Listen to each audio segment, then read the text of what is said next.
Bonjour à tous et bienvenue dans cette vidéo de débriefing du système Fullking 2.0. Alors, tout d'abord, comme d'habitude, regardez le petit pouce en bas, appuyez dessus, le pouce tourné en l'air bien sûr, ça fait toujours plaisir.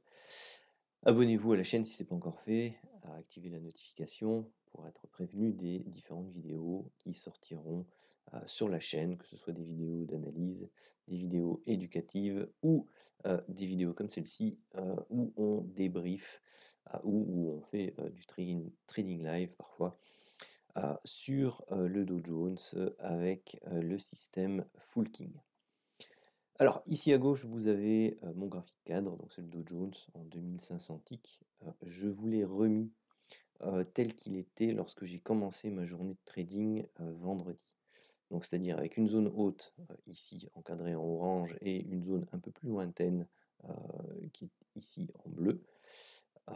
Si vous voulez, je peux vous la changer et vous la mettre en jaune, ça se voit?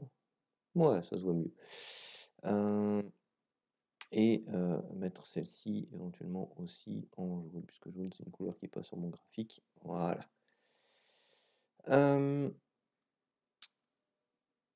Moi, classiquement, je le travaille à partir de 14h30. Donc vous voyez ici, l'heure en bas c'est 14h39. Celle-ci c'est 14h33, 14h18. Donc voilà, on est plus ou moins ici en termes de construction de chandelier japonais sur le graphique cadre à ce moment-là. Donc moi, j'ai deux zones d'intervention, celle-ci et celle-ci. Donc ça sont mes deux zones sur lesquelles je vais essayer d'intervenir. C'est mon plan de trading.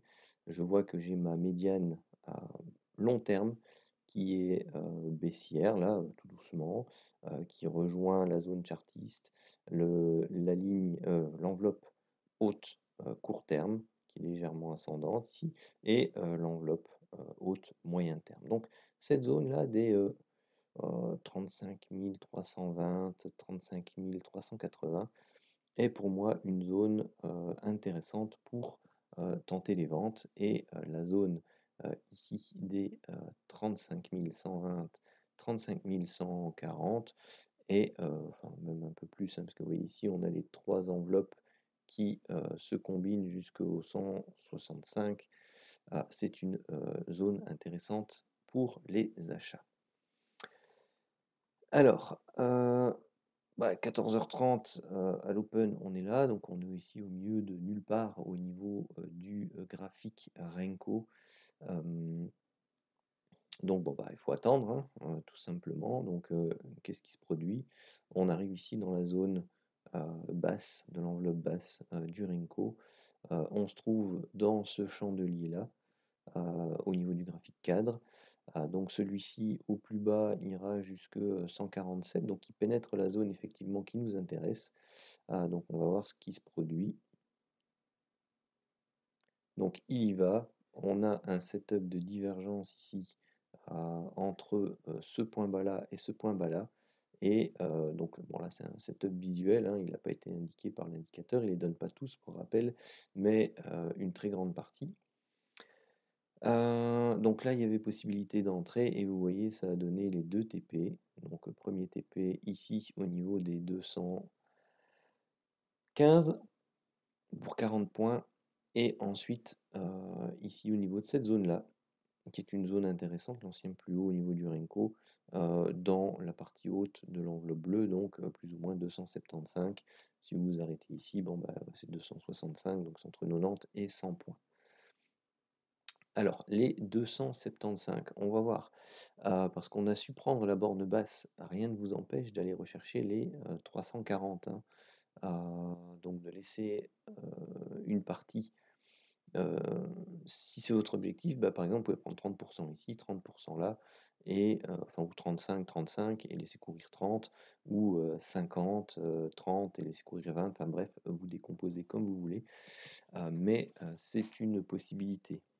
Donc moi c'est très souvent ce que je fais, je prends une fraction ici, une fraction là, et dans ce genre de configuration, j'en laisse une fraction pour aller rechercher la zone haute. Donc là, ici, on voit que bah, c'était tout à fait possible et envisageable. Donc on allait rechercher les 340, même les 365, hop, qui se trouvaient ici. Donc là, si vous laissiez votre trade courir, eh bien, vous alliez rechercher plus de 190 points. Ensuite, bah, dans toute cette phase-là, bah, où est-ce qu'on se trouve, par exemple ici, puisqu'on a des setups de divergence, on se trouve là, en plein milieu. Donc on n'a rien à faire là en fait, hein, on n'a pas de trade à prendre, hein, donc toutes ces alertes-ci de divergence, même celle-là, celle-là, pardon, hop, où est-ce qu'on est? On est dans celle-ci. Celle-là, je ne l'ai pas indiqué, hop, celle-là aurait dû être prise, par exemple, avec la méthode. Hein, parce qu'on a les setups de divergence, on se trouve autour des 285. 285, qu'est-ce que je raconte moi? Non, celle-là ne devait pas être prise du tout, pardon. C'est ce qui me semblait. Pourquoi? Parce que je vais zoomer. Hop, on se trouve là, hein. Vous voyez la zone grisée à côté, on se trouve ici. Donc, donc on est dans ce mouvement de baisse de la petite mèche qui se trouve ici au niveau de ce chandelier là. Donc là, on n'est pas du tout au niveau des bornes hautes et de la zone chartiste, hein. Donc celle-ci ne devait pas se prendre, effectivement. C'est la suivante qui pouvait se prendre. Donc tout ce qui était travaillé ici pouvait se prendre. Et donc vous voyez ici, vous aviez le setup de divergence. À nouveau, vous en aviez un peu plus long terme, encore plus long que l'autre, entre ce point haut là et ce point haut-ci. Là, vous aviez un setup de divergence. Vous voyez, ça diverge là, là, là. Et ça continue même encore après par rapport à ce niveau-là. Malheureusement, celui-là, bah, c'est un stop. Celui-là, je l'ai pris. J'étais pas là pour prendre celui-là. Donc j'ai loupé ce ride-là. Donc moi, j'ai attendu patiemment ma zone ici et j'ai pris celui-là et celui-là. Le troisième, malheureusement, je ne l'ai pas pris. En étant en live, j'ai hésité. Ce que j'attendais, c'était la validation vraiment de ce mouvement baissier et j'attendais un mouvement de retour parce que je m'attendais à ce qu'on reparte fortement à la baisse. Je vous invite à regarder ma vidéo d'analyse hebdo du week-end.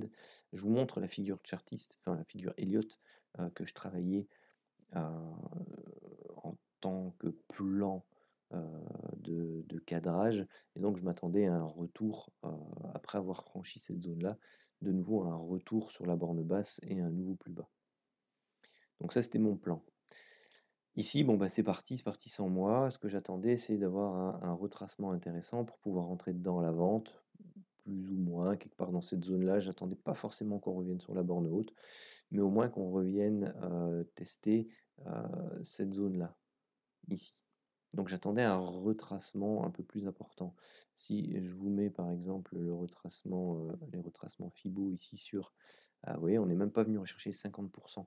J'attendais qu'on revienne vraiment récupérer les 50 à 61,8%.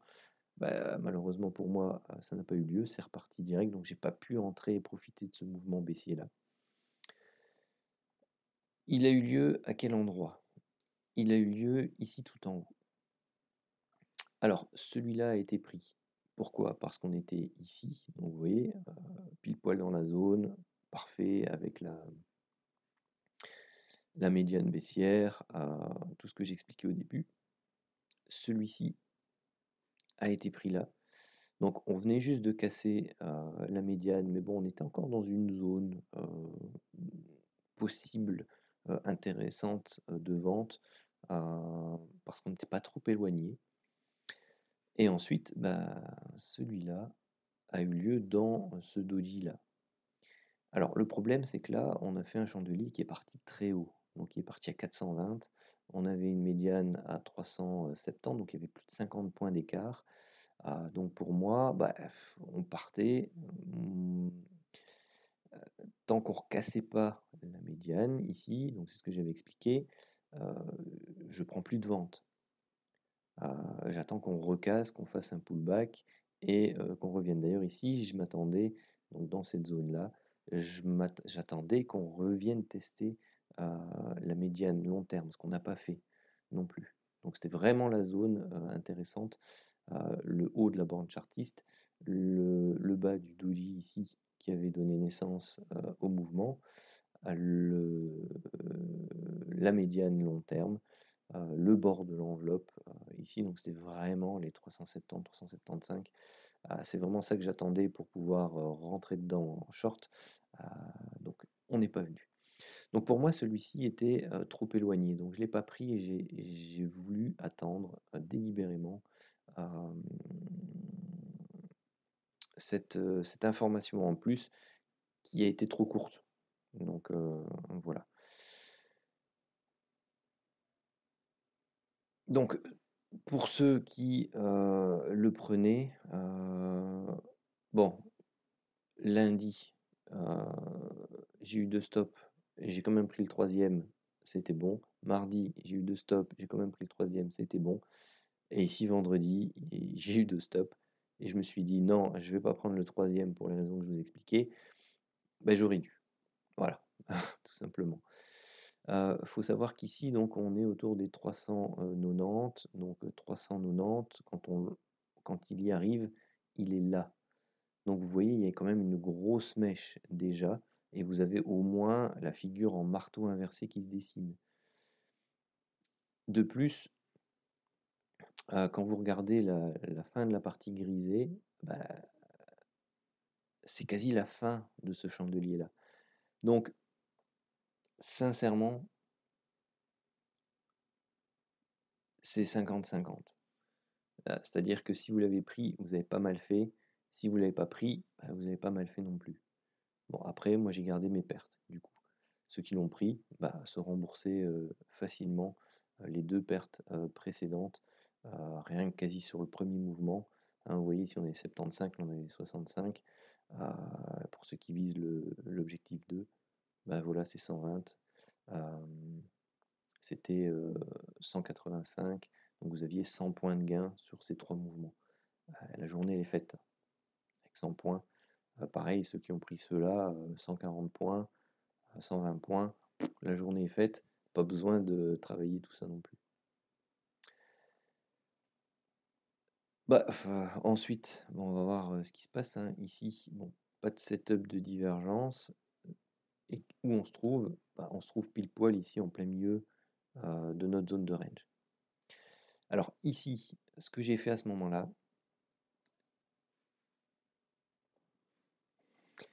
alors désolé, j'ai dû interrompre la vidéo. Donc, qu'est-ce que j'ai fait à ce moment-là? Eh bien, cette zone-là, je l'ai déplacée, je l'ai mise ici, voire même un chouïa plus bas, voilà. Et bah, je l'ai agrandi jusque là. Donc, je vais vous, si je veux bien, voilà, je l'ai agrandi jusque là. Donc là, on était ici. Donc là, bah, malheureusement, au milieu de nulle part, même si vous avez ici, bon, c'est milieu de range. Du coup, c'est médiane court terme en vert et médiane moyen terme en rouge. Bon, ça pouvait tout à fait faire office de support, hein. Vous avez bon, une zone chartiste ici. Si vous la reportez, bon après c'est un peu plus fouillis à ce niveau-là, mais vous voyez ici on part, on bloque, on redescend, on revient. Vous avez ici une zone qui est travaillée au niveau des prix. Donc, bon, c'est celle-là. Vous pouviez aller rechercher 3 éléments, tout simplement. Un autre, vous êtes tout à fait euh, euh, apte ou enfin c'est pas ça que je cherche comme mot, mais bref, vous pouvez tout à fait le faire et utiliser cette zone de retracement Fibonacci comme un troisième élément, hein. Donc là, vous pouviez y aller. Bon, il n'y a pas de setup de divergence, voilà. Je sais que vous avez la possibilité de travailler sans setup de divergence, c'est-à-dire sur des zones comme celle-là, vous n'êtes pas obligé d'attendre les setups de divergence, vous prenez le break du super trend. Bon, voilà, setup de divergence, c'est un élément en plus. C'est vrai que parfois vous avez de très belles opportunités qui ont lieu, comme ici par exemple, c'est une très belle opportunité pour ceux qui travaillent de cette façon-là, mais il n'y a pas de setup de divergence. Donc soit vous attendez un premier mouvement, la correction et puis le second break, vous pouviez entrer là et puis vous pouviez aller rechercher, ça s'y prêtait, tout à fait. Parfois, bah, ça s'y prête pas. Après en termes, héliotistes, vous aviez 1, 2, 3, 4, 5. Vous corrigez ici pour un petit A, un petit B, un petit C et puis vous repartiez. Donc voilà, vous êtes tout à fait aussi, vous êtes tout à fait permis, pardon, également de tracer ce genre d'oblique. On casse ici, vous pouviez rentrer là aussi, donc bah, enfin, il y a plein d'autres éléments ou façons de, ou plutôt éléments techniques dont vous pouvez tenir compte pour voilà, appuyer votre décision. Le tout, c'est de le faire sur une zone qui est correcte et avec une méthode d'entrée qui l'est tout aussi. Ouais, bon, il est 21h12, samedi, je commence à être fatigué aussi. Donc là, bon, on remonte. Voilà, ceux qui l'ont pris, bon, bah, vous aviez 45 points. Vous allez rechercher ici peut-être les plus hauts, vous aviez max 130 points. Vous pouviez aller les rechercher. Donc moi, j'attendais patiemment qu'on revienne dans ma zone. Donc ça, je vais enlever. Pour voir ce qui se passe. Et donc là, on travaille, hein, on travaille cette zone-là. Vous voyez que, bon, j'en ai pas parlé, mais on est toujours en zone de range long terme et la plupart du temps court terme ici aussi. Donc ça se prête très très bien au travail de borne à borne. Donc là, ici, vous le voyez, un trade de prix, et celui-là, je l'ai pris aussi. Un stop qui a lieu là-bas. Et là-bas, ça commence à être quel chandelier? On n'est plus dedans. Donc on va avancer un peu. C'est celui-là, je suppose. C'est ça. Donc là, bon, on break. Donc à ce moment-là, moi, bah voilà, on est déjà passé euh, déjà là, bon, 16h52. Je l'ai pris, bon après 17h30, on dit 17h30, entre 17h30 et 19h, je traite pas le Dow Jones. Pour moi, c'est une zone creuse où c'est compliqué. Il y a beaucoup d'alertes qui sont pas très fructueuses. Parfois, elles fonctionnent, mais les statistiques sont beaucoup moins bonnes. Bon, bah, c'est l'heure de table aux US. Bon, voilà. Soit vous avez une continuité molle dans la tendance qui a été mise en place, soit au contraire, ça part complètement dans l'autre sens. C'est toujours assez délicat. Moi, ce qui m'intéressait, donc ici à ce moment-là, ce que j'ai fait, et bon, je les ai mis plus loin pour pas que ça gêne, je vais aller les rechercher, c'est que bah, je vous ai dit, moi je travaillais en Elliott, un retournement. Donc moi, ce qui m'intéressait, c'était de voir un peu la conjonction avec la borne haute chartiste que je vous ai mise en jaune ici. Le fait de la bande bleue, donc long terme, qui descendait ici. Et ce que je me suis rajouté, personnellement, ce sont mes niveaux, bon, bah, c'est presque ça, mes niveaux d'extension Fibonacci. Donc j'avais deux vagues que je regardais, c'était celle-ci avec son retracement, et donc c'est ce qui est donné en noir ici. Vous avez les extensions, donc 100%, elle était éclatée, donc je regardais 138,2, 161,8. Et vous en aviez donc du coup une deuxième qui était celle-là, avec son retracement ici. Et là, c'est ce que vous voyez en bleu. Donc vous aviez 61,8 et 100%. Bon bah vous voyez que Fibo c'est intéressant, hein. Pourquoi? Parce que vous avez 100% de la seconde qui arrivait quasi au niveau des 161,8 de la première, et vous aviez la conjonction avec l'enveloppe bleue qui descendait, enfin les trois enveloppes, et la zone chartiste. Donc c'était super intéressant. Euh, donc vous voyez, ça ici c'est 18h10, c'est encore un stop.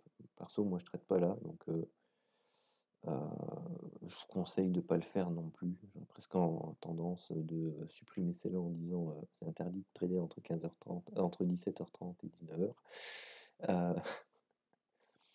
Et vous aviez celle-ci, 19h05, j'étais pas encore revenu devant les écrans. Je suis arrivé devant les écrans, on était là.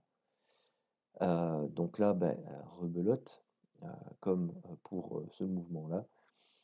Donc je suis revenu, il était 19h25, c'était quelque chose comme ça, 19h30 même. Donc j'attends. J'attends quoi? J'attends la même chose que ce que je vous ai expliqué tout à l'heure. Retour dans cette zone haute là, on n'y est pas allé, on est parti sans moi. Voilà, c'est comme ça.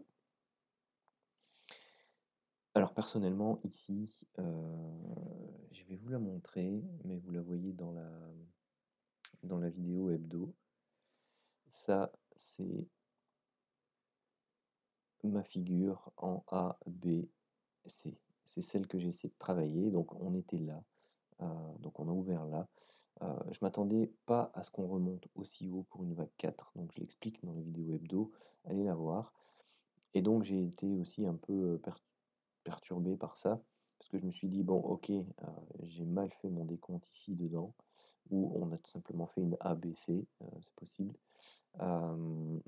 Et là du coup on a fait une 2, et puis là on part en sous-vague 1, sous-vague 2, et puis on part pour une vague 3, et on va tout remonter à la hausse, on va aller faire des plus hauts. Donc il y avait cette possibilité-là qui s'amorçait fortement, parce qu'une vague 4, au-delà des 50% de retracement de la vague 3, et bien tout simplement ça devient compliqué à gérer. Elle a fonctionné, et mes objectifs étaient de faire au moins les 120, voire d'aller rechercher cette zone-là. Si vous regardez hein, le trade qui était ici, au niveau des 480, 480, voilà, vous alliez rechercher la zone bleue basse ici, vous aviez plus de 440 points. Plus de 440 points loupés. Donc voilà, parce que après, voilà, on n'a plus rien, quoi. C'est de la ligne droite, donc il n'y a plus aucun trade qu'on pouvait espérer prendre sur le graphique Renko avant les 130 ici, quoi, avant cette zone-là. Et même à partir de là, c'était un peu galère, tout simplement. Pourquoi? Parce que là, setup de divergence ici dedans, vous pouviez le prendre, mais à savoir que c'est risqué, et risqué non pas parce que il n'y a plus de range visible ici, mais tout simplement parce que vous voyez la taille des bougies rouges ici. Vous voyez celle-là, petite hésitation, et puis on est reparti. Bougie rouge, petite hésitation. Bougie rouge, petite hésitation. Bougie rouge, petite hésitation. Voilà, il faut être prudent. Donc là, au pire, vous aviez votre risque reward quasi de 1. Donc au moins une mise à BE à 20 points, et vous allez rechercher 30-35 points pour un premier TP. Et puis le reste à BE, et puis vous sortiez BE. Mais voilà, quand vous regardez l'écart qu'il y a à ce moment-là, 460, 160, vous avez 300 points d'écart entre les deux bornes. C'est beaucoup. Donc il faut être prudent. Ici, vous en aviez un autre, setup de divergence. Ça se passe dans ce chandelier-là pour pas apprendre, mais voilà, c'est stop loss qui était fait. C'est pourquoi vous le preniez là, ici, au moment de, je vais zoomer un peu, au moment de l'open, ça remonte un petit peu et puis ça dégringole. Le suivant, donc lui, il est visuel ici. C'est 124, c'est ce chandelier-là, 124, c'est à ce niveau-là. Donc éventuellement, oui, on tente la réintégration. Il y a des arguments pour le prendre. Voilà, c'est un stop loss. Et puis après, il y a plus rien puisqu'on est en dessous. On attend la zone inférieure où à nouveau le break, le pullback et la reprise. Mais là, bon, bah, il y a plus rien eu jusqu'à la fin de la journée. Donc, vous voyez que c'était une journée assez, technique. Heu, donc là, bon, j'ai mis -15, plus, 160, heu, c'est en tenant compte du 35, ici, hein. Donc bon, bah, voilà. Ouais, c'était une journée où vous pouviez faire des gains, mais elle était beaucoup plus technique, que d'habitude et bah, il fallait, prendre, les bonnes opportunités. Ce qui n'a pas été mon cas, puisque j'ai pris celle-là, celle-là, celle-là et puis après plus rien. Donc bon voilà, c'était pas une bonne journée pour moi. Heu, voilà, donc c'est une vidéo qui fait déjà 26 minutes. Je vous remercie de l'avoir suivi. Je ferai pas un débrief complet de la semaine puisque c'est à long, je suis fatigué. Mais lundi, j'essaierai de trader, de nouveau en live, si c'est possible. Heu, donc on verra. Heu, bah non, j'ai un goûter lundi après-midi, avec des amis et leurs enfants, donc ce sera pas possible, tout simplement. Heu, donc voilà, bah, sinon après bon, moi je pars 2 semaines en vacances, donc je ferai certainement pas de live ou de vidéo, heu, durant cette période. Donc je vous souhaite à tous, une très bonne, soirée, journée, semaine et puis si vous êtes en vacances aussi, de très bonnes vacances. Allez, ciao.